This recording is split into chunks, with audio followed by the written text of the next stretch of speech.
नमस्कार प्रणाम। और हम आप सबके भाई प्रमोद प्रेमी और हम आ रहल बनी 17 मार्च के सुल्तानपुर वार्ड नंबर 17 में युवा समाज सेवी पार्षद प्रतिनिधि हमारे भाई अविनाश कुमार उर्फ भंटा यादव जी के दादाजी के श्राद्ध क्रम के कार्यक्रम में तो आप सबसे निहोरा कर दें कि आप सब ज्यादा संख्या में आई 17 मार्च के।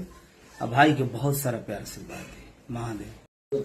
नमस्कार प्रणाम। और हम आप सबके भाई प्रमोद प्रेमी और हम आ रहल बनी 17 मार्च के सुल्तानपुर वार्ड नंबर 17 में युवा समाज सेवी पार्षद प्रतिनिधि हमारे भाई अविनाश कुमार उर्फ भंटा यादव जी के दादाजी के श्राद्ध क्रम के कार्यक्रम में तो आप सबसे निहोरा कर दें कि आप सब ज्यादा संख्या में आई 17 मार्च के।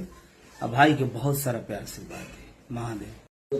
नमस्कार प्रणाम। और हम आप सबके भाई प्रमोद प्रेमी और हम आ रहल बनी 17 मार्च के सुल्तानपुर वार्ड नंबर 17 में युवा समाज सेवी पार्षद प्रतिनिधि हमारे भाई अविनाश कुमार उर्फ भंटा यादव जी के दादाजी के श्राद्ध क्रम के कार्यक्रम में तो आप सबसे निहोरा कर दें कि आप सब ज्यादा संख्या में आई 17 मार्च के।